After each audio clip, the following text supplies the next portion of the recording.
इस कार्यक्रम के पुण्यार्चक हैं श्री राजेंद्र प्रसाद जी जैन, श्रीमती ममता जी जैन, श्री प्रशांत जी जैन, श्रीमती दिव्या जैन, पारस जैन, श्री भरत जैन, श्रीमती सौम्या जैन एवं समस्त परिवार, मुंबई।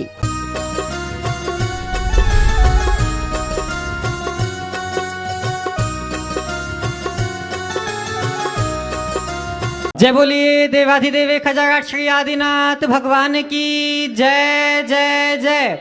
शासन नायक वर्धमान महावीर स्वामी भगवान की जय जय जय। परम पूज्य प्रातः स्मरणीय संत शिरोमणि आचार्य भगवान श्री विद्यासागर जी महाराज की। परम पूज्य गुणायतन प्रणीता प्रखर वक्ता भावना योग प्रवर्तक गुरुवर श्री प्रमाण सागर जी महाराज की। समस्त मुनि संघ की। शंका समाधान के आज के इस सत्र में आप सभी का हार्दिक अभिनंदन। इससे पूर्व कि हम आज के इस सत्र को प्रारंभ करें, चलते हैं पूज्य गुरुदेव के चरणों में, करते हैं प्रणिपात इस भाव से कि हमारे जीवन में भी हो सके सम्यक्त्व की सुप्रभात। सभी लोग हाथ जोड़ेंगे, मस्तक झुकाएंगे और मेरे साथ बोलेंगे, हे गुरुदेव नमोस्तु नमोस्तु नमोस्तु। आज के प्रथम प्रश्न के लिए मैं आवाज दे रहा हूं स्वस्ति श्री जैन राजा सतना से, जो एक रेंजर हैं, और आपके बाद तैयार रहेंगे मयूख जैन पाटन परिवार कटनी से। परम पूज्य मुनि श्री प्रमाण सागर जी महाराज के चरणों में अनंत अनंत बार नमोस्तु। क्षुल्लक महाराज जी के चरणों में इच्छामि। महाराज श्री मेरा प्रश्न है महाराज श्री, वो थोड़ा सा कॉमन सा ही है, बट प्रश्न ये है महाराज श्री कि किसी भी कार्य को शुरू करते हैं तो बड़ा उत्साह होता है, फिर धीरे धीरे वो उत्साह घटने लगता है, तो वांछित परिणाम प्राप्त नहीं होते, तो महाराज श्री इससे कैसे उभरें और प्रमाद को कैसे दूर करें? ये मानवीय स्वभाव है। हम कोई भी कार्य करते हैं तो उसके प्रारंभ में जो उत्साह होता है, धीरे धीरे उत्साह घटता जाता है। तो अपने उत्साह में निरंतरता बनाए रखने के लिए हमें खुद को मोटिवेट करते रहना चाहिए और अपने लक्ष्य पर फोकस रखना चाहिए। लक्ष्य अगर हमारे सामने होता है तो उत्साह बना रहता है, और उस उत्साह की स्थिरता को बनाए रखने का एक उपाय और है। एक बड़े लक्ष्य को कई छोटे लक्ष्य में बांट दो।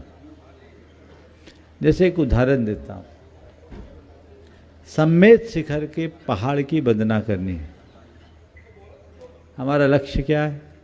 शिखर जी चढ़ना। लेकिन इतना ऊंचा पहाड़ है, चढ़ते चढ़ते हिम्मत पस्त होने लगती है, तो इसको टुकड़ों बांटो। अभी तो हम गंडर नाला तक जाना है, अब शीतल नाला तक जाना है, अब चोपड़ा कुंड तक जाना है, थोड़ा ही तो बचा है, अब गंधर टोक तक जाना है, अब बस अगली टोक तक जाना है। तो एक बड़े लक्ष्य को जब हम अनेक छोटे लक्ष्यों में बांट देते हैं तो हमारा उत्साह फिर आगे आगे बढ़ने लगता है।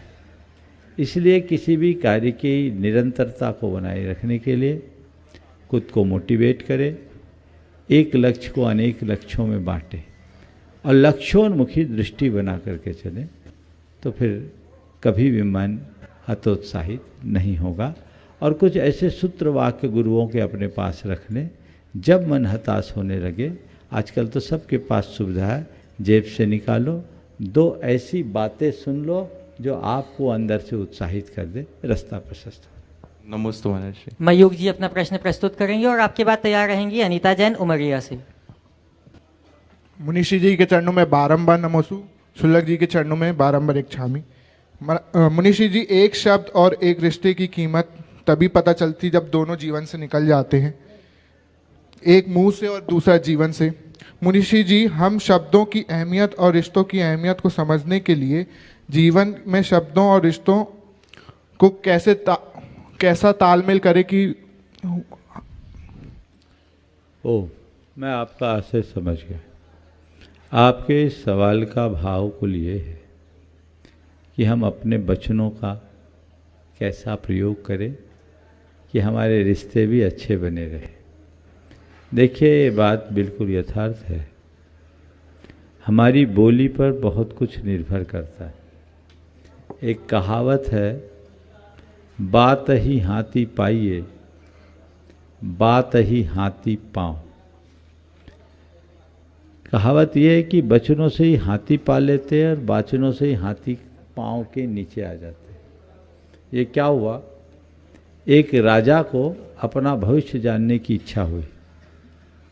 उनने एक ज्योतिषी को बुलाया और ज्योतिषी ने उनका भविष्य देखने के लिए जन्म पत्री देखी। कहा क्या बताऊं, आपकी 5 पीढ़ी आपके आंखों के सामने चली जाएगी।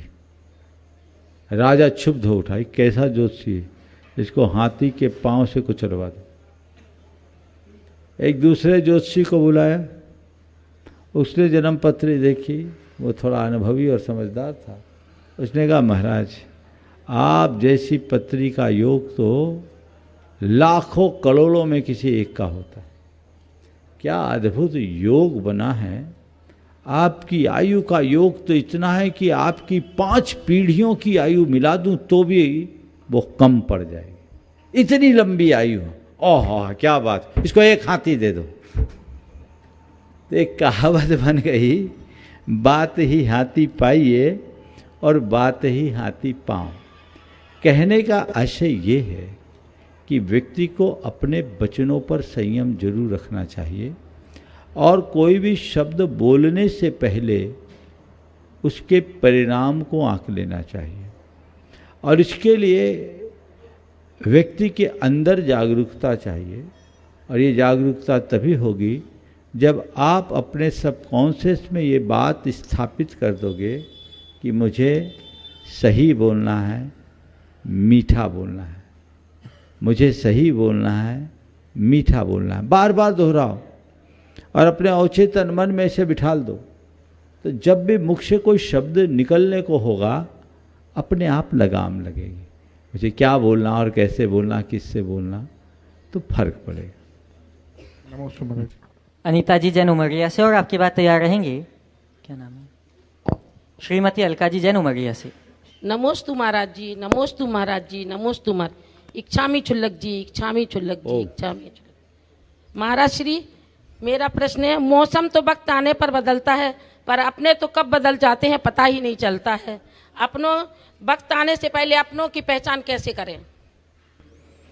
मौसम की फोरकास्टिंग तो आजकल हो जाती है, सैटेलाइट सब बता देता है, लेकिन अपनों को पहचानना बड़ा कठिन है। आपने पूछा अपनों की पहचान कैसे करें, मैं थोड़ा पलट के कहता हूँ, अपनों की पहचान करने की जगह अपनी पहचान कर लो, अपने से पहचान कर लो, अपने आप की पहचान कर लो।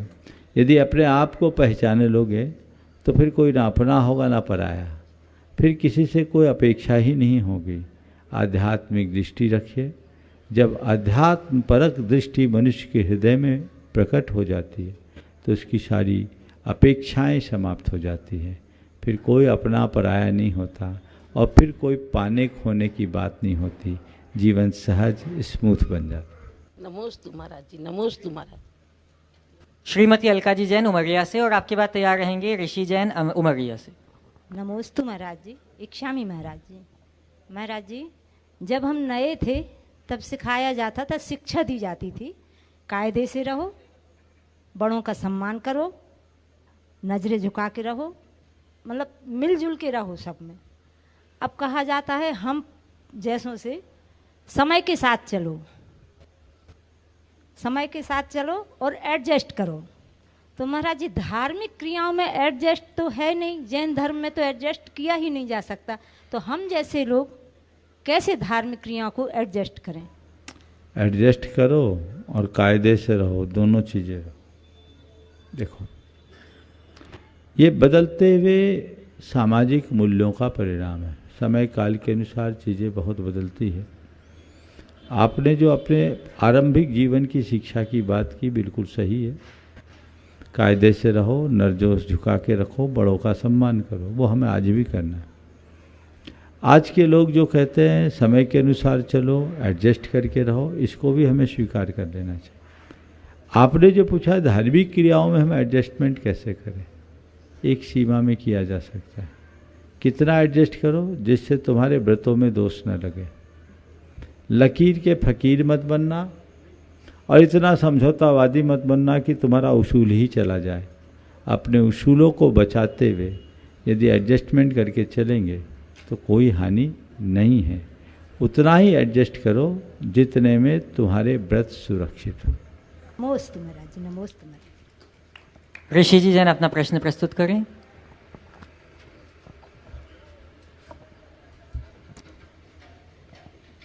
महाराज जी के चरणों में नमोस्तु नमोस्तु नमोस्तु। चुल्लक महाराज जी के चरणों में नमोस्तु नमोस्तु नमोस्तु। महाराज जी, जीवन का कैलेंडर बदले उसके पूर्व हमें जीवन के बीच की तारीखों में ऐसा क्या पुरुषार्थ करना चाहिए कि ये तारीखें अमृत को प्राप्त हो जाए। वाकई बहुत अच्छा है कि जीवन का कैलेंडर बदले उसके पहले जीवन की बीच की तारीखों में कुछ ऐसा अंकित कर दो कि तुम्हारा जीवन अमृत को प्राप्त हो जाए।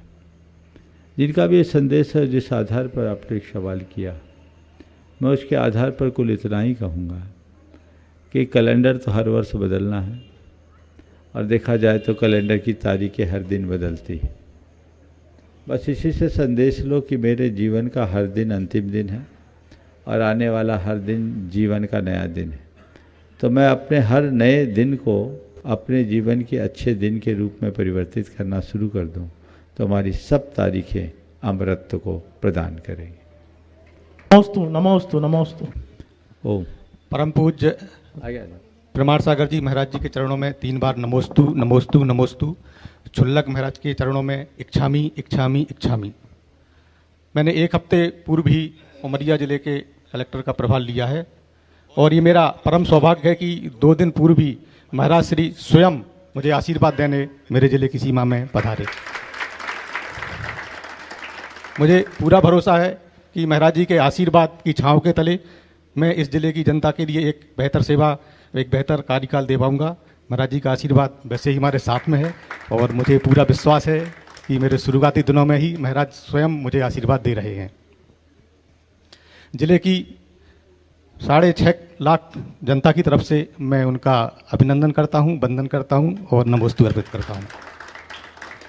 आज के समय में अनुशासन और प्रशासन बल से नहीं बल्कि बुद्धि से चलाया जाता है। प्रशासनिक कार्यकाल में कुछ ऐसे निर्णय लिए जाते हैं कि वो हो सकता है किसी के दिल को दुखा दें। प्रशासनिक दायित्वों के निर्वहन करने में ये संभव नहीं है कि सभी को हम खुश रख सकें। किसी न किसी के दिल को दुखाने वाली बात होती ही है। न्यायालयीन प्रक्रिया में भी जहाँ एक पक्ष खुश होता है तो दूसरे पक्ष के विरोध में निर्णय जाता है।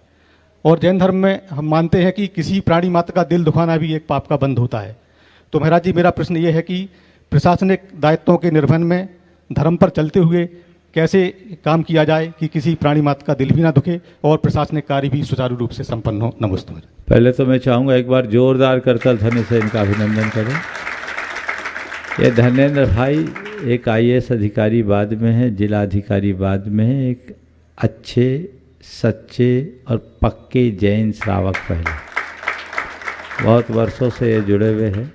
अपने जीवन के आरंभिक दौर में जब इनकी शुरुआत हुई थी प्रशासकीय सेवा की, तब से जुड़े हैं। और ये अच्छा संयोग है कि उमरिया में ये पदस्थ हुए। जब मैं इधर आ रहा था तो मुझे किसी ने कहा कि अभी अभी कोई जैन जिलाधिकारी आए। मैंने पूछा नाम क्या है? ये सामने नहीं आए थे, मैं आपके ज़िले में आया भी नहीं था। नाम क्या है? तो कहा महाराज कोई धर्मेंद्र जैन है। बोले धर्मेंद्र, ये तो 2001 से मुझसे जुड़े हुए हैं, वो ही होंगे। और 2 दिन बाद जैसे इनके ज़िले में प्रवेश हुआ, इन्हें देखा, हमने कहा ये तो वही है। बहुत अच्छी बात है। ये पहली बार कलेक्टर बने हैं। अन्य शासकीय सेवा में तो लगे रहे, 2012 से IAS है, 96 से प्रशासकीय सेवा में लगे हैं। और जबलपुर के संस्थान की प्रोडक्ट है एकदम प्रारंभिक दिनों से। 1992 में गुरुदेव ने जबलपुर में दिगंबर जैन प्रशासनिक प्रशिक्षण संस्थान की स्थापना कराई थी। तब से मेरे ख्याल से पहले दूसरे बैच के ही हैं। इनके अंदर वही संस्कार है, वही भावना है पूरे परिवार में। मैं बहुत आशीर्वाद देता हूँ और ऐसे लोगों को इस क्षेत्र में देखकर अंदर से मन हर्षित भी होता है कि ये लोग गुरुदेव की भावना को साकार करने जा रहे हैं। पुनः एक बार इनका अभिनंदन कीजिए। अब जो सवाल आपका है, प्रशासनिक व्यवस्थाओं के अंदर किसी का दिल दुख जाना एक सहज प्रक्रिया है, पर किसी के दिल दुखाने के लिए कोई निर्णय लेना अपराध है। अब हमें ये देखना है कि मैं अपने प्रशासनिक दायित्वों का निर्वाह कर रहा हूं या किसी एक व्यक्ति विशेष को टारगेट बना रहा हूं। जैन धर्म अपने कर्तव्यों के निर्वहन की बात करता है और आप जैसे प्रशासनिक पदों में बैठे हुए लोगों से यही अपेक्षा रखता है कि वे अपने आसन की गरिमा को बनाए हुए उस मर्यादा के भीतर जनता के हित में निर्णय लें। इसमें यदि किसी का दिल दुखे तो आपका कोई दोष नहीं, क्योंकि आपने दिल दुखाने के लिए कोई काम किया ही नहीं। आप तो जनता की भलाई का काम कर रहे हैं, अपने कर्तव्य का निर्वहन कर रहे हैं। पर जीवन में कभी संभवतः आपने किया भी नहीं होगा, मेरा ऐसा विश्वास है, पर मैं आपके माध्यम से आप जैसे सभी अधिकारियों को संदेश देना चाहता हूं, कभी किसी व्यक्ति विशेष को टारगेट बनाकर काम मत करना। अगर आपने व्यक्ति विशेष को परेशान करने के लिए उसको टारगेट बनाया और उसका नुकसान पहुंचाया तो ये महापाप होगा। ऐसा काम कभी नहीं करना और कोशिश करो कि प्रशासनिक निर्णयों को भी इस तरीके से करे कि जहां तक बने सबका हित सधे। बहुत बहुत आशीर्वाद। नमोस्तु महाराज जी। नमोस्तु बेटा। नमोस्तु महाराज जी। अपना नाम बोलो। मेरा नाम सलील जैन है। मेरा प्रश्न ये है महाराज जी कि अपन जैसे दशलक्षण पर्व मनाते हैं उसमें पहला धर्म आता है उत्तम क्षमा धर्म, बट अपन जब सारे धर्मों की पूजा कर लेते हैं फिर बाद में क्षमावाड़ी मनाते हैं, तो ऐसा क्यों करते हैं? जब उत्तम क्षमा धर्म पहले आ रहा है तो पहले मनाना चाहिए। बहुत अच्छा सवाल है। 10 दिन तक हम क्षमा धर्म एक एक धर्म की पूजा करते, पर एक दिन के लिए धर्म नहीं है। 10 दिन हम 10 धर्मों की आराधना करते हैं, एक एक दिन हम विशेष रूप से उनको मानते हैं और 10 दिन तक हमने खूब धर्म की उपासना की। अब 11वें दिन हमने एक दिन अंतर्मंथन किया, विचार किया और उसके बाद क्षमावानी मनाई जाती है कि अब नए वर्ष की हम शुरुआत कर रहे हैं ताकि पुराना लेखा जोखा खत्म हो जाए। 10 दिन में मिट्टी भीग गई, चित्त निर्मल हो गया, अब उसे चाहे जैसा आकार दिया जा सके।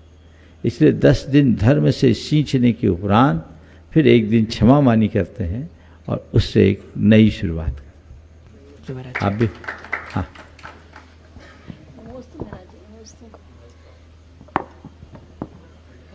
महाराज जी, मेरा प्रश्न ये है कि जिनका शारीरिक स्वास्थ्य कमज़ोर होता है उन्हें ठंडी और गर्म दोनों हवाएं परेशान करती हैं।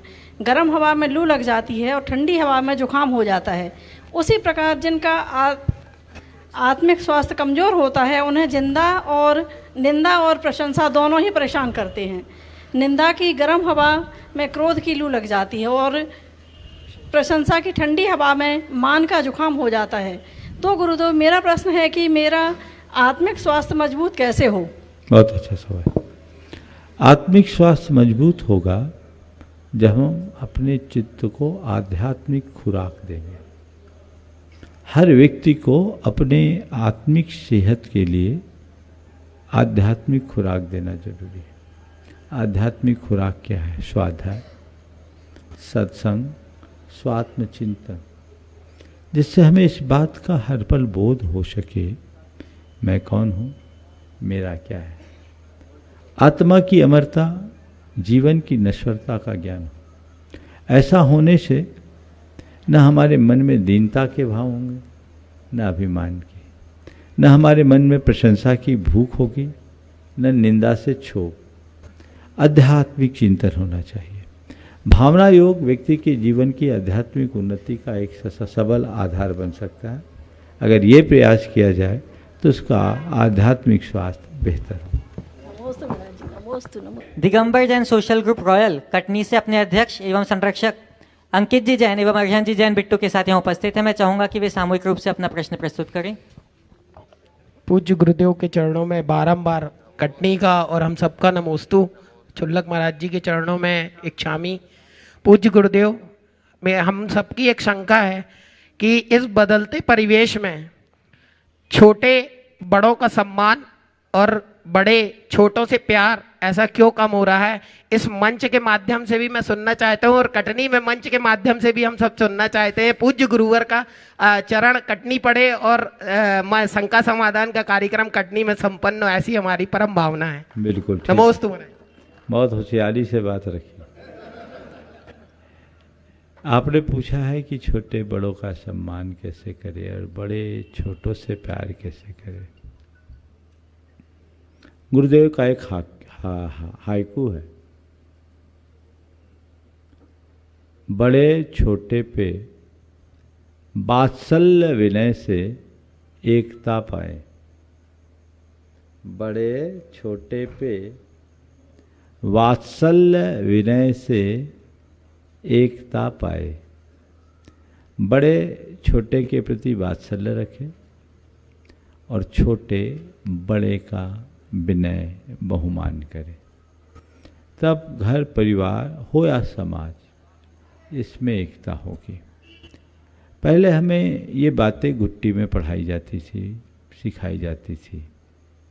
वर्तमान में ये व्यवस्थाएं सब बदलते जा रही है। आज की शिक्षा प्रणाली भी बदल गई और इसके कारण अब छोटे बड़ों का सम्मान खत्म हो गया, लिहाज भी खत्म हो गया। इसलिए चाहे घर परिवार हो या सामाजिक व्यवस्थाएं, ये सब बातें दिनों दिन छिन्न भिन्न हो रही है।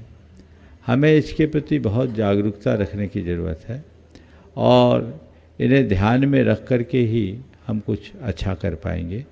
आपने बिल्कुल सही कहा है, सबका ध्यान होना चाहिए। तो नवीन जी जैन बबलू कटनी से गुणायतन के संस्थापक सदस्य और आपकी बात तैयार रहेंगे बिनी जैन कटनी से गुणायतन ट्रस्टी। गुरुवर के चरणों में नमोस्तु नमोस्तु नमोस्तु। मेरा प्रश्न ये है, हाँ। रिश्तों की सिलाई अगर भावनाओं से होती है तो लंबे समय ढलती है और अगर स्वार्थ की सिलाई स्वार्थ के द्वारा होती है तो कम समय तक चलती है, ऐसा क्यों गुरुदेव? बिल्कुल सही है।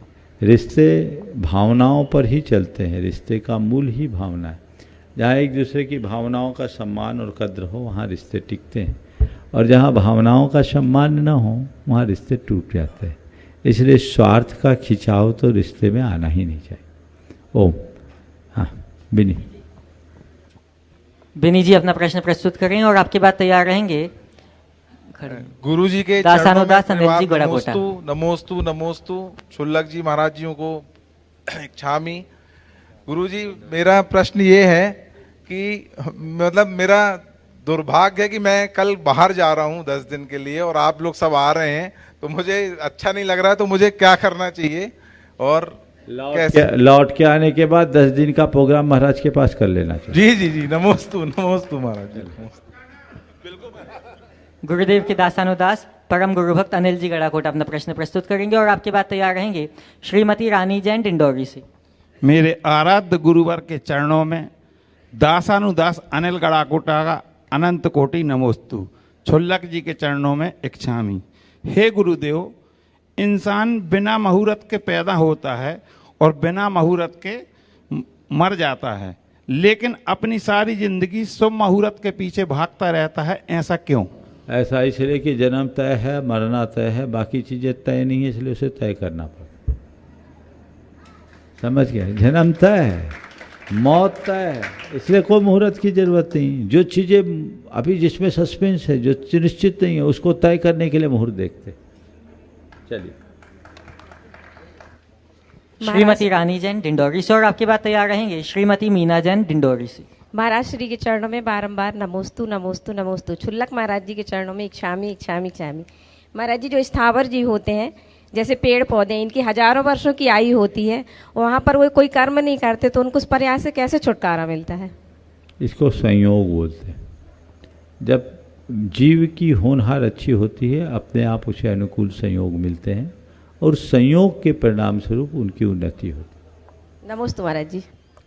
मीना जी उपस्थित होंगी और आपकी बात तैयार रहेंगी सरिता जैन। महाराज श्री के चरणों में नमोस्तु नमोस्तु। छुल्लक महाराज जियों के इच्छामी इच्छामी। महाराज श्री, निधत्ति निकांक्षित कर्म बंध तो जाते हैं, लेकिन उनके छूटने का क्या उपाय है? देखिए, निधत्ति और निकांक्षित कोई कर्म नहीं होता। पहली बात तो ये ध्यान में रखें। हम लोगों की एक धारणा ऐसी बनी है कि कोई ऐसे कर्म विशेष है जिनको हम निधत्ती निकाचित कहते हैं। ये भ्रांत धारणा, इसे सुधार लीजिए।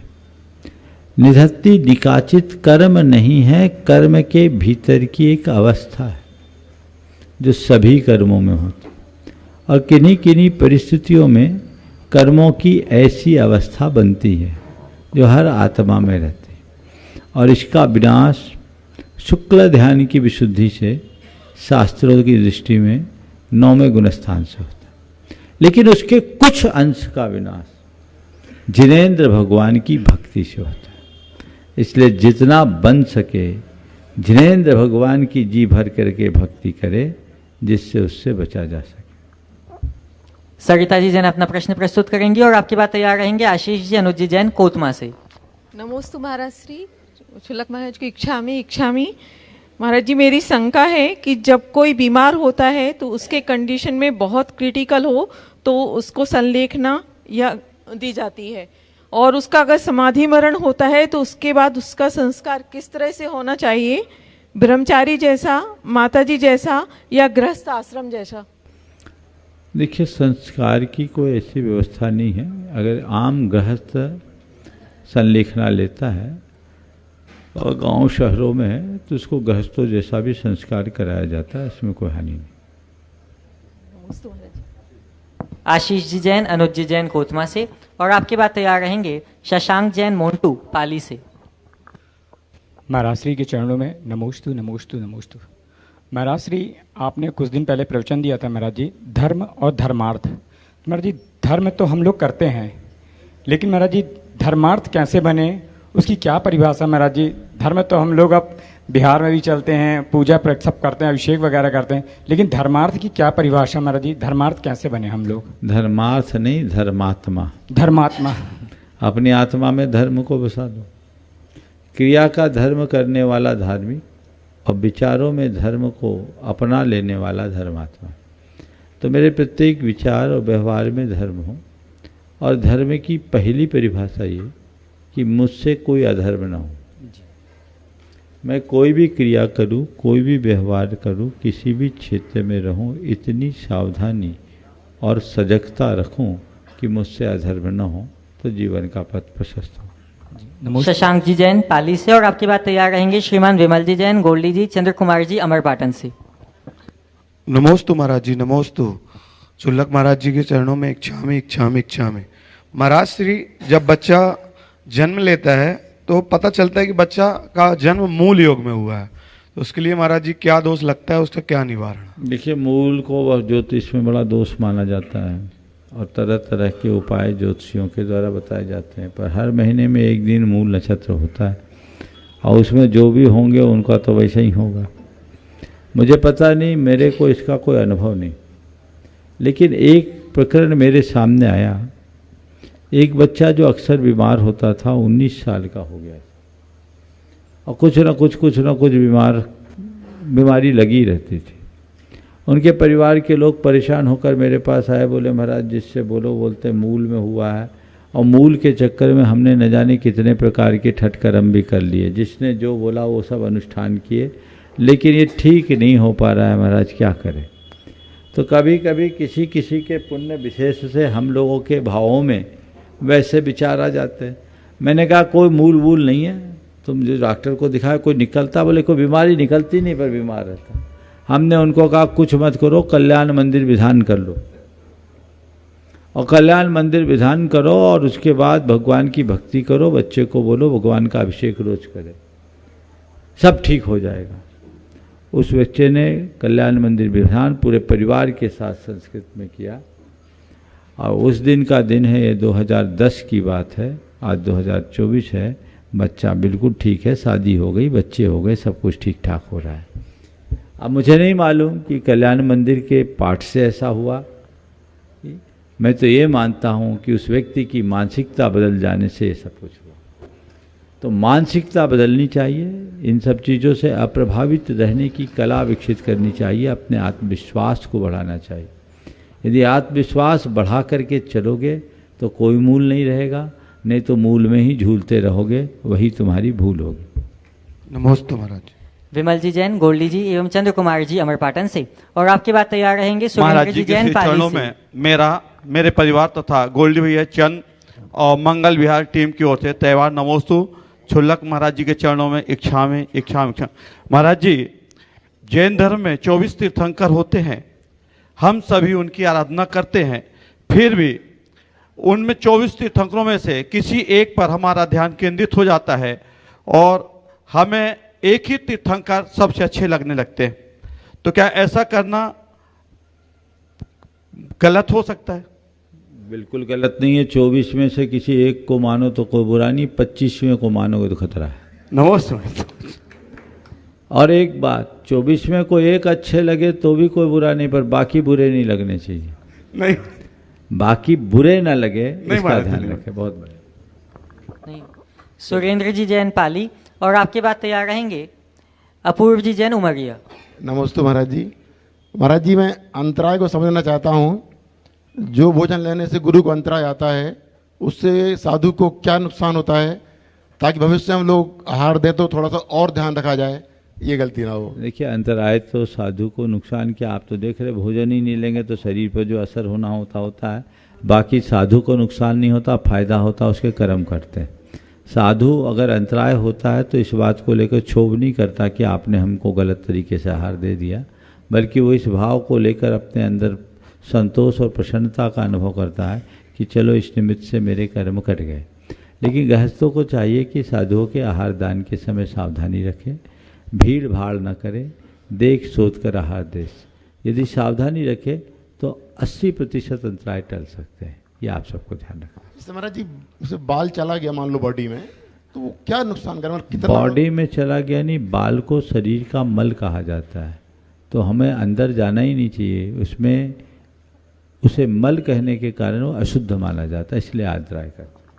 अपूर्व जी जैन अपना प्रश्न प्रस्तुत करेंगे। और आपके बाद तैयार रहेंगे श्रीमान शरद जी सरावगी। परम पूज्य गुरुदेव के श्री चरणों में मेरा एवं सकल जैन समाज उमरिया की ओर से बारंबार नमोस्तु नमोस्तु नमोस्तु। महाराज जी, मेरा प्रश्न है, किसी भी शुभ कार्य को प्रारंभ करने पर ही उसमें विघ्न क्यों आ जाते हैं, जबकि शुभ कार्य तो शुभ भावों से किए जाते हैं। तो ऐसे विघ्नों से हताशा न हो, इसके लिए क्या करना चाहिए? महाराज जी, मेरे प्रश्न का समाधान करें। अरे कांटे तो गुलाब में आते, बेशरम में थोड़ी होते। देखा तुमने बेशरम में कभी कांटा? गुलाब में आएंगे, और गुलाब की महिमा इसी में कि कांटों के बीच खुला हुआ है। श्रेयांसी बहु विघ्नानी, अच्छे कार्य में ही विघ्न आएंगे, बुरे कार्य में क्या विघ्न आएंगे? क्योंकि अच्छे कार्य करने का हमारा संस्कार नहीं है, इसलिए हम चूक जाते, इसलिए विघ्न आता है। बुरे कार्य करने के हम अभ्यासी हैं तो बिना विघ्न के कर लेते हैं। इसलिए अच्छे कार्य में विघ्न ना आए, ऐसा चाहते हो तो सतत अच्छा कार्य करने का अभ्यास बढ़ाओ। अगर अच्छा कार्य करने का अभ्यास बन जाएगा तो विघ्न नहीं आएगा। नमोस्तु गुरुदेव। श्रीमान शरद जी सरावगी। महाराज जी, हम सकल जैन समाज उमरिया के लोग आपके चरणों में बारंबार नमोस्तु नमोस्तु नमोस्तु। ऐसा दिख रहा है कि जितने हैं सब आ गए। श्रीमान शरद जी सरावगी विहार संयोजक अपनी पूरी टीम के साथ। और आपके बाद तैयार रहेंगे श्रेयस जैन कटनी से। त्रिवार नमोस्तु। गुरु जी, मेरा प्रश्न आज ये है कि हमारा शरीर सत्य से, बुद्धि ज्ञान से और आत्मा धर्म से पवित्र होती है, ये बिल्कुल सही है, परंतु आज जो देखा जा रहा है सभी कोई इन तीनों चीज़ों से विमुक्त होके और अन्य कार्यों में ज़्यादा लगे हुए हैं, धर्म से विमुक्त होते जा रहे हैं। इसमें आपका क्या विचार? सत्य, शरीर सत्य से, बुद्धि ज्ञान से और आत्मा धर्म से पवित्र होती है, सत्य है। लेकिन आज सब लोग विमुख हो रहे हैं तो उसका परिणाम भी दिख रहा है, सब मलिन हो रहा है, विकृत हो रहा है और विषाक्त हो रहा है। जीवन बिल्कुल विपरीत पथगामी बन रहा है। हमें उसके प्रति सजग और सावधान रहने की आवश्यकता है। नमोस्तु गुरुदेव। नमोस्तु। श्रेयस जी उपस्थित होंगे। और आपके बाद तैयार रहेंगे अक्षय जी जैन गुणायतन से। नमोस्तु महाराज। गुरुदेव के चरणों में त्रिवार नमोस्तु, छुल्लक जी के चरणों में इच्छामी। गुरुदेव, मेरा प्रश्न ये है कि भगवान को विराजमान करने के लिए सिंहासन एवं कमलासन का उल्लेख आता है, तो दोनों में क्या अंतर है? देखिए, शास्त्रों में कहीं भी कमलासन का उल्लेख देखने को नहीं मिला। अरहंत भगवान की प्रतिमा में। भगवान तो सिंहासन पर ही विराजमान होते हैं, अष्टप्रातिहार्यों में सिंहासन। तिलोपनति में एक जगह जरूर आया है कि जो गंगा और सिंधु नदी गंगा कुंड और सिंधु कुंड में गिरती है, तो वहाँ कहीं किसी ने मुझे बताया कि कमलासन पर अरहत प्रतिमा विराजमान है। बाकी कृत्रिम अकृत्रिम सभी जिनालियों में और साक्षात भगवान के समोसरण में भगवान सिंहासनारूढ़ ही होते हैं। ये कमलासन कब से आया कह नहीं सकते। चलिए एक क्षुल्लक जी सवाल करेंगे, चलो बोलो। अक्षय जी अपना प्रश्न प्रस्तुत करेंगे। नमोस्तु महाराज जी। महाराज जी, शंका है कि हमने कोई संकल्प लिया हुआ है स्वास्थ्य लाभ के लिए 48 दिनों का अभिषेक करने का, विधान करने का और दीपक जलाने का। इस बीच अगर हमारे घर में किसी का स्वर्गवास हो जाए तो 13 दिन तक हम मंदिर नहीं जा पाएंगे, ना विधान कर पाएंगे, तो हमारा संकल्प टूट जाएगा, या इसके बचने के लिए हमारा संकल्प बचा रहे उसके लिए क्या करें? देखो, अगर आपने कोई संकल्प लिया तो 48 दिन तक के लिए ये संकल्प और जोड़ लो कि घर परिवार में कुछ हुआ तो मैं घर छोड़ दूंगा, और 13 दिन दूसरी जगह शिफ्ट हो जाओ तो कोई सूतक पातक नहीं होगा, पर घर ही में हो गया तो इसे अंतराय मान करके पुनः करें। विमल जी जैन अमर पाटन से, और आपके बाद तैयार रहेंगे सुरेंद्र जी जैन पाली से। मेरा तथा मेरे परिवार की ओर से त्योहार नमोस्तु। महाराज जी, आपने बघेलखंडी में एक कहावत है कि नेकी कर कुआं में डाल, तो अगर महाराज जी नेकी करके कुआं में ही डाल देना है तो नेकी करनी भी चाहिए कि नहीं? जिस संदर्भ में ये कहावत है उस कहावत का अर्थ थोड़ा हमें व्यापकता से समझना चाहिए। नेकी कर कुएं में डाल का मतलब ये नहीं है कि तुम नेकी करो ही नहीं, नेकी करो और उसके श्रेय को अपने साथ मत रखो, श्रेय को कुएं में डालो, समझे? उस प्रेरणा को। नमस्ते महाराज जी। नमस्ते महाराज जी। महाराज जी, हम लोगों ने छोटा सा मंदिर बनाया है एमपीवी कॉलोनी में, लेकिन हम लोग संचालन तो ठीक कर रहे हैं हम लोग, लेकिन हमारी कार्यशैली ऐसी है कि हम लोग नित्य पूजा नहीं कर पाते हैं, तो लोग टोकते हैं मंदिर तो बना लिया पूजा नहीं करते। तो महाराज जी, इसमें पाप लगता है या नहीं? जब पुजारी जाता तो पूजा करते हैं हम लोग। ऐसा है, आपने मंदिर बनाया है, आपका बड़ा सौभाग्य है। मुझे ध्यान है 30 बरस पहले मैं जब यहाँ आया था, अंदर गया था, उस समय शायद मंदिर नहीं था। 2003 में बनाया। हाँ, 2003 में मंदिर बनाया। तो 1994 में हम आए थे, तब मंदिर नहीं था। उस समय जो लोग रह रहे थे उनको बड़ी पीड़ा थी कि हमें दर्शन सुलभ नहीं हो। अब आपका सौभाग्य है कि आपको देव दर्शन मिल रहे हैं, मंदिर का लाभ मिल रहा है, ये कोई साधारण बात नहीं। भगवान विराजमान किए, निश्चित आप लोगों का कार्यक्षेत्र अलग है, इसलिए आम जनों की तरह रोज़ अगर पूजन नहीं कर पाते तो मैं इसके लिए ये नहीं कहूँगा, लेकिन जब मंदिर बनाया है तो कोशिश करो पूजन करे, अभिषेक करे, दर्शन करे, प्रमाद छोड़े। अपने कार्य का जो समय है, नौकरी पेशा लोग तो सारे हिंदुस्तान, सारे संसार में, प्रायोरिटी बदलिए। आप लोगों में से कोई भी अपने ऑफिस में 9-10 बजे के पहले तो नहीं जाते होंगे। जो व्यक्ति 10 बजे या 9 बजे ऑफिस के लिए निकलता है, वो व्यक्ति 6 बजे भगवान के चरणों में आकर पूजा न कर सके, ये मुझे समझ में नहीं आता। आपके पास समय नहीं है, ये बात मुझे समझ में नहीं आती। आप समय नहीं निकालते, ये मुझे दिखता है। मंदिर तो जाते हैं महाराज जी, अभिषेक देखता हूँ। सुनो तो मेरी बात, जो मैं कह रहा हूँ, जो आप कर रहे हो सर्वोत्तम है, लेकिन यहीं मत रुको। ये देखो कि योग मिला है तो प्रयोग करो, अपने प्रमाद को त्यागूं। समय का अभाव है, 15 मिनट पहले उठ जाऊं, किया जा सकता है। ये श्रावक का कर्तव्य है, करो। मजबूरी में न कर पाना क्षम्य है, प्रमादवश न करना अपराध। इसलिए अपराधी नहीं बनना है, हमें तत्परता से करना है। और जिनको अति व्यस्तता है ईमानदारी की, बेईमानी की नहीं, क्योंकि आज के समय में लोगों की कहानी यह है कि रत्ती भर काम नहीं है, क्षण भर की फुर्सत नहीं है, विदाउट वर्क बिजी। वो अपने आप को बिजी दिखाते, बिजी होते नहीं।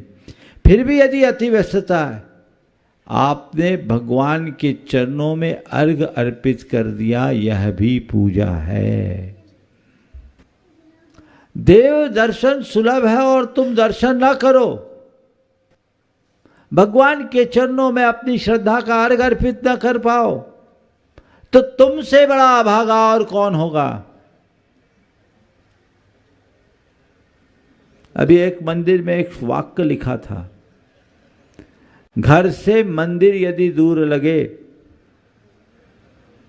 घर से मंदिर यदि दूर लगे तो समझना नरक पास है। बात समझ में आ रही? प्राथमिकता बदलिए, प्रमाद को जीतना होगा। जिस दिन आपकी प्राथमिकता में आएगा कि हमें करना है तो करेंगे। अभी आप लोग आए, कोई फुर्सत थोड़ी थे, आप सुबह से लगे हो, मैं देख रहा हूँ। थोड़े से लोग हैं लेकिन पूरे 100% रिजल्ट दिख रहा है। क्यों लगे? श्रद्धा तो बढ़ रही है। आज कोई काम आपके पास नहीं था क्या? है महाराज जी, काम तो 100 काम छोड़ के आए, क्योंकि महाराज आए हैं, मुझे महाराज के पास जाना, लाभ लेना, ये मेरी प्राथमिकता थी। हो सकता है इक्का दुक्का, या तो उनकी व्यस्तता होगी या उनकी प्राथमिकता नहीं होगी, तो फुर्सत होकर के भी नहीं आएंगे। तो इसी तरह जिस दिन आप अपनी प्राथमिकता सुनिश्चित कर लोगे, रास्ता खुल जाएगा। चलिए, नमस्ते महाराज जी। कमलेश कुमार जी सिंघई पाली से, और आपकी बात तैयार रहेंगे अपूर्वा जी जैन पाली से। महाराज जी नमोस्तु नमोस्तु नमोस्तु। 6 जीव द्रव्यों में पहला द्रव्य जीव द्रव्य है और 7 तत्वों में पहला तत्व जीव तत्व है। ये एक दूसरे के पर्यायवाची हैं या इनमें कोई अंतर है इनके स्वरूप में? देखिए, जीव द्रव्य और जीव तत्व में अंतर है। जीव द्रव्य अनंत है, जीव तत्व एक है। जैसे मनुष्य अनेक हैं और मनुष्यत्व एक है। तत्व सार का नाम है, भाव का नाम है, समझ गए? इसलिए श्रद्धान तत्व का किया जाता है। अपूर्वा जी अपना प्रश्न प्रस्तुत करेंगी और आपकी बात तैयार रहेंगी क्षमा जैन। नमोस्तु महाराज श्री, नमोस्तु नमोस्तु नमोस्तु। महाराज जी, माँ को एक बच्चे के लिए प्रथम शिक्षिका कहा गया है, तो हम अपने बच्चों को कैसे शिक्षा दें कि जिस तरह मिट्टी में गिर कर भी सोने के सिक्के की चमक खत्म नहीं होती, उस तरह हमारे बच्चे कभी कुसंगति में चले भी जाए तो उनकी जो परवरिश है और उनके जो संस्कार है वो कभी बच्चों के हृदय में 4 बातें जगाए। वो बातों से ही नहीं, अपने व्यवहार से। सबसे पहली पाप से डर, भीति। दूसरी बात संवेदनशीलता। तीसरी बात कुल का गौरव। समझ गए? क्या है कुल का गौरव, ये उन्हें समझाए। और चौथी बात, उन्हें शिष्टाचार और विनय। ये चारों बातें बच्चों के हृदय में घोंट घोंट के भर दो, वो कहीं नहीं बिगड़ेंगे। यह पर उसके लिए हमें खुद को भी वैसा आदर्श प्रस्तुत करना हो। क्षमा जी उपस्थित होंगी और आपकी बात तैयार रहेंगी सरिता जैन पाली से। नमोस्तु महाराज जी, नमोस्तु। इच्छा में महाराज जी, इच्छा में महाराज जी। 13 दिन जैन धर्म में, मतलब जैन धर्म में या सनातन धर्म में कोई खतानो 13 ही दिन क्यों रखे गए हैं? 12 दिन रखे हैं, 13 दिन। 13 दिन शुद्धि होती है, 13वें दिन शुद्धि होती है। आप पूछ रहे हैं 12 दिन क्यों होते? तो देखो, 12 राशियां हैं, उन सब राशियों का चक्कर खत्म हो जाए, उसके प्रतीक स्वरूप 12 दिन निकाल दो। 13वें दिन अपना काम शुरू करो और जीवन को आगे बढ़ाओ। ये बात। अगला सरिता जी उपस्थित होंगी और आपकी बात तैयार रहेंगी पूनम जी सिंघई। नमस्ते महाराज जी। मेरा प्रश्न है कि स्त्री घर और नौकरी दोनों को संभालती है, तो भी इसको समाज द्वारा नीचा दिखाया जाता है, तो क्या स्त्री होना एक अभिशाप है? किसने कहा स्त्री को नीचा दिखाया जाता है? घर नौकरी सब में देखती हूँ। आप लोगों का ऐसा अनुभव होगा, एहसास होगा। लेकिन हमारे देश में तो स्त्री को सबसे ज़्यादा मान दिया जाता है। पहले माँ बोलते हैं, फिर पिता बोलते हैं, माता पिता बोलते हैं, बाप माँ नहीं बोलते, माँ बाप बोलते हैं। समझ गए? माँ एक स्त्री को मिला संबोधन है जो मान का पहला अक्षर है। सीताराम बोला जाता है, राधे श्याम बोला जाता है। स्त्री कहाँ पीछे? तो बार-बार मुझे ऐसा लगता है हाँ। कि आज की स्त्रियां अपने आप को एक स्त्री के रूप में अच्छा महसूस नहीं करती, इसलिए वो पुरुष बनना चाहती है। और जब वो पुरुष बनने की होड़ में लगती है और वहाँ तक नहीं पहुँच पाती, तो उनको ऐसा लगता है कि जैसे हमारे साथ कुछ कमतर किया जा रहा है। वो इन्फीरिटी का अनुभव करती, जबकि हर स्त्री के हृदय में इस बात की गर्वानुभूति होनी चाहिए कि एक स्त्री के पास जो नैसर्गिक गुण है पुरुष उसे कभी नहीं पा सकता।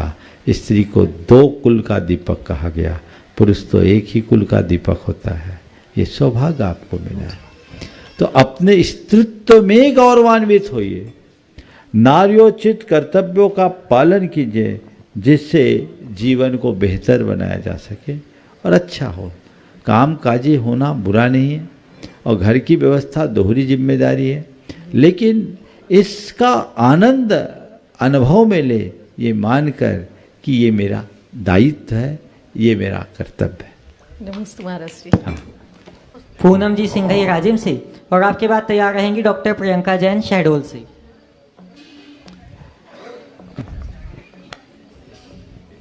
नमोस्तु महाराज जी, पूरी राजिम समाज की ओर से नमोस्तु। मंचासीन सभी क्षुल्लक महाराजियों के चरणों में क्षामी। महाराज जी, जिस प्रकार कमल कीचड़ में रहते हुए भी खिला हुआ होता है, उसी प्रकार मनुष्य विपरीत विषम परिस्थिति में रहता हुआ अपने मानस स्थिति को क्यों डाउन हो जाता है? मतलब वो भी किस प्रकार कमल की तरह खिला हुआ रहे हमेशा? कमल इसलिए खिला रहता है कि वो अपनी नाल से जुड़ा रहता है, और मनुष्य है वो नाल को छोड़ देता है। जो मनुष्य अपने उसूलों और सिद्धांतों से बंधा रहता है, वो कैसी भी आपद विपत आए हमेशा खिला रहता है, और जो उससे भटक जाता है वो सब अनुकूलता में भी पस्त हो जाता है। नमोस्तु। डॉक्टर प्रियंका जी जैन शहडोल से, और आपके बाद तैयार रहेंगे गुणायतन के संस्थापक सदस्य विनय जी जैन चिरमिरी से। चलो हाँ बोलिए। नमोस्तु महाराज जी, नमोस्तु महाराज जी, नमोस्तु महाराज जी। महाराज जी, फिलहाल तो मैं 50-60 साल से ऐसा सुनते आ रहा हूँ, मतलब 50 नहीं 40 साल से, लेकिन ये आज़ादी काल से चला आ रहा है।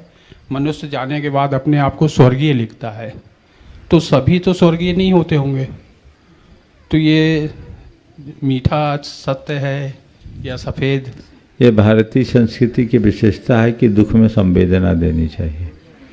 तो मर गया, लोग दुखी हैं, व्यथित हैं, आंसू बहा रहे हैं, तो ठाड़स बंधाने के लिए कहते सदगति में ही गया होगा, इसलिए उसका नाम स्वर्गीय रख दिया, ताकि लोगों को लगे कि चलो गया तो अच्छे ठिकाने लगा, और उनका डर निकल जाए, कोई भूत मूत बन करके सिर में पेरे नहीं, ये चला गया स्वर्गीय। इसलिए एक व्यवस्था बना दी, कोई मरे पूरी जिंदगी नरक जैसा जिए, पर नाम उसका स्वर्गीय रखे।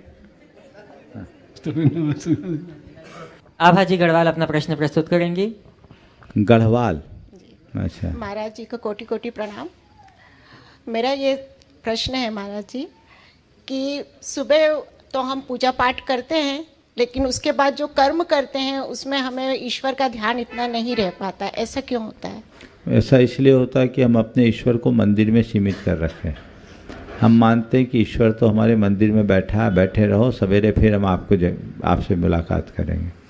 अब आज से पूजा करते समय आखिरी में एक प्रार्थना करो, भगवान मैंने आपकी पूजा आराधना की, आप इतनी कृपा करना कि आप मेरे साथ रहना, और जब मुझसे कुछ गलत हो मेरा हाथ पकड़ लेना, जीवन बदलेगा। अंजना जी जैन, और आपके बाद तैयार रहेंगे अपूर्व जी जैन उमरिया से।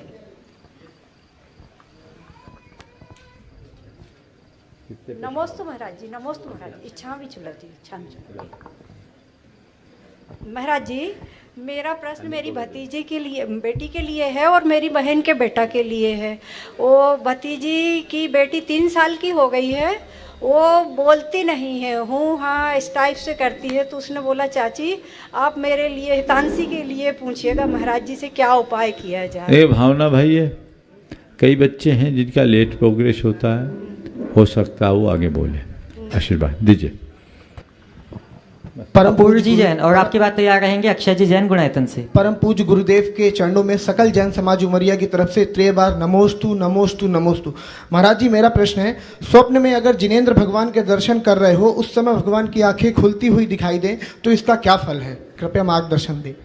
देखिए, जिनेंद्र भगवान का स्वप्न में दर्शन करना तो उत्तम है, पर आंखों का खुला देखना, हंसते भी देखना अच्छी बात नहीं। कभी भी ऐसा स्वप्न दिखे तो उठते ही 9 बार नमोकार मंत्र पढ़ना चाहिए, और अगर ज़्यादा देर तक दिखे या बार बार दिखे तो भगवान के चरणों में जाके शांति धारा करनी चाहिए। नमोस्तु अक्षय जी, और आपकी बात तैयार रहेंगी संस्कार जी बनगांव से। संस्कार जी बनगांव से, और आपकी बात तैयार रहेंगी यश जैन एमपीबी कॉलोनी से। गुरुदेव के चरणों में बारंबार नमोस्तु, शुल्लक जी के चरणों में बारंबार इच्छामी। गुरुदेव, कभी कभी हम लोग सामूहिक पूजन करते हैं तो हम लोग स्थाप साथ में करते हैं, पर कभी कभी ऐसी कंडीशन आ जाती है कि किसी को मतलब विसर्जन करना पड़ता है, जाना होता है या जल्दी होती है। तो गुरुदेव, तो इस मतलब साथ में वो स्थापना की है तो विसर्जन उसी में कर सकते हैं। वो अपनी थाली में विसर्जन करे, उस ठोने में विसर्जन ना करे। नमस्ते। चलिए, हाँ लगे। यश जैन, और आपकी बात तैयार रहेंगी श्रेयस जैन। यश श्रेयस 2 है, जल्दी बस। अब कोई का नहीं। अच्छा बुला। नमस्ते महाराज जी। महाराज जी, मेरा प्रोफेशन डिमांड करता है कि मैं किसी भी एक पर्टिकुलर टास्क के लिए एकदम फोकस्ड रहूं। मेरी प्रतिक्रिया उस चीज़ के पीछे तुरंत आनी चाहिए, लेकिन किसी किसी दिन जब हमको अपना एक्शन परफॉर्म करना है, लेकिन किसी कारणवश अगर हमारी एकाग्रता या फिर जो प्रतिक्रिया की स्पीड है तो वो थोड़ी धीमी हो सकती है।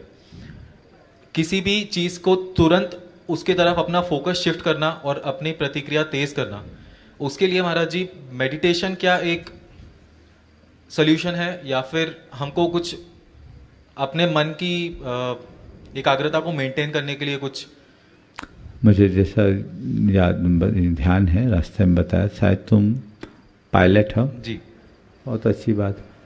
विमान उड़ाना है तो इसकी तो ट्रेनिंग भी मिली होगी, तो इस ट्रेनिंग के अनुरूप करो। एकाग्रता माने किसी भी बात के लिए अपने आप को तुरंत तैयार करना और उस अनुरूप प्रतिक्रिया देना। हमें देखते हो, 1000 प्रकार के सवाल होते हैं, पहले सवाल से दूसरे सवाल का कोई तारतम्य नहीं होता, लेकिन मैं अपने चित्त को शिफ्ट करता हूँ कि नहीं, और उसी उत्तर में रहता हूँ, और पहले उत्तर का दूसरे उत्तर से कोई कनेक्शन नहीं रखता। इसको बोलते हैं मेंटल फाइलिंग। जो फाइल जब खोलनी खोलो और जब बंद करनी बंद करो, अभ्यास करने से होता है। भावना योग इसमें बहुत सहायक होगा। नमस्ते। शुभकामनाएं। अब हम सभी चलते हैं पूज्य शुल्लक संघ के चरणों में और निवेदन करते हैं सर्वप्रथम पूज्य शुल्लक श्री सुभग सागर जी महाराज के श्री चरणों में कि हे महाराज श्री, आपके प्रश्न के माध्यम से हम सबको समाधान प्राप्त हो। इच्छामी महाराज। पूज्य मुनिवर के श्री चरणों में अनंत बार नमोस्तु। महाराज श्री, दुख का कारण हिंसा कहा जाता है, हिंसा के माध्यम से दुख मिलता है, तो भगवान आपके श्री चरणों में निवेदन करना चाहते हैं, यहाँ पे आज जैन और जैनेतर लोग भी यहाँ है, तो किस प्रकार से हम अहिंसा के माध्यम से सुख को प्राप्त कर सकते हैं? नमस्ते। बहुत अच्छा सवाल है। अहिंसा के माध्यम से हम अपने जीवन को सुखी कैसे बना सकते? देखिए, हमारे देश में एक बड़ी पुरानी कहावत है, जैसी करनी वैसी भरनी, जैसा बोएंगे वैसा काटेंगे। हिंसा के बीज बोकर कोई शांति की फसल नहीं काट सकता। हम यदि किसी के प्राणों का वध करेंगे तो अपने आप को सलामत नहीं कर पाएंगे, क्योंकि जैसे हमारे प्राण हैं वैसे ही अन्यों के प्राण हैं। जैसे हम जीना चाहते हैं, संसार के इतर प्राणी भी जीना चाहते हैं। जैसे हमें सुख प्रिय है, संसार के अन्य प्राणियों को भी सुख प्रिय है। जैसे हम हमें दुख अप्रिय है, संसार के अन्य प्राणियों को भी दुख अप्रिय है। इस दृष्टि से देखा जाए तो संसार की समस्त प्राणी एक समान हैं। संसार के अन्य प्राणियों को अपने समान देखने वाला ही अहिंसा का आचरण कर पाता है। इसलिए हमारे देश में एक संदेश दिया, जियो और जीने दो, जियो और जीने दो। इस उक्ति को चरितार्थ करके चलने वाला मनुष्य ही अपने जीवन को सफलीभूत कर सकता है और अपने जीवन का पथ प्रशस्त कर सकता है। हम आज किसी की हत्या करेंगे, हिंसा करेंगे, तो प्रतिहिंसा कभी न कभी होगी और वो क्रम हमारा बनाए रखेगा। तो ये जीवन का एक रास्ता है, इस बात को सदैव ध्यान में रखना चाहिए। मैं एक स्थान पर था, कुछ लोग थे, उन्होंने कहा महाराज जी आप हिंसा छोड़ने की बात करते हैं, हमसे छूटती नहीं, मैं क्या करूं, आप तो हमें पूजा पाठ का उपदेश दो। मैंने उनसे एक सवाल किया कि ये बता भाई, तुम्हारे घर में कोई व्यक्ति जाए और तुम्हारे घर में रखी चीज़ों को तोड़ फोड़ करने लगे तो तुम उससे खुश होगे कि नाराज? उसने कहा महाराज नाराज होंगे।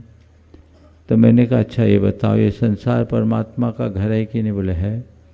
तो संसार के प्रत्येक प्राणी जो है परमात्मा की कृति है कि नहीं? बोले है। तो मैंने पूछा ये बताओ, अगर तुम किसी भी प्राणी को का कत्ल करते हो, वध करते हो, तो तुम्हारा परमात्मा उससे प्रसन्न होगा कि नाराज? बोला नाराज। तो हमने कहा परमात्मा को नाराज करके तुम सुखी होगे कि दुखी? बोले दुखी होंगे।